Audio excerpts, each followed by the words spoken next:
ఒక ఫోన్ ఒకరోజు అనుకుంది, మనిషికి నేను అవసరం. నాకు మనిషి అవసరం లేదు.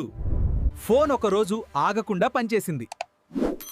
అలారం, వీడియోలు, రీల్స్, గేమ్స్. స్క్రీన్ వెలుగులో రోజు గడిచిపోయింది.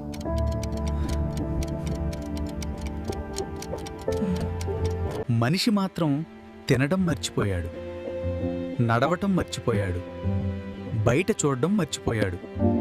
ఒకరోజు ఫోన్ అంది, చాలు బాస్, ఇప్పుడు నిద్ర టైం అని చెప్పి సడన్గా ఆఫ్ అయిపోయింది. మనిషి ఒక్కసారిగా భయపడ్డాడు. అలారం లేదు, నంబర్లు గుర్తులేవు, దారి కూడా తెలియదు. అప్పుడే ఫోన్ మళ్ళీ ఆన్ అయ్యి అతనితో ఇలా అంది, నేను నీకు సహాయం చేయడానికి, నువ్వు నన్నే జీవితంగా మార్చుకోవడానికి కాదు. మనిషి కాసేపు ఆలోచించాడు. ఫోన్ను పక్కన పెట్టి బయటకు నడిచాడు. స్మార్ట్ ఫోన్ కాదు, సమయాన్ని గెలిచే ఆలోచనే స్మార్ట్.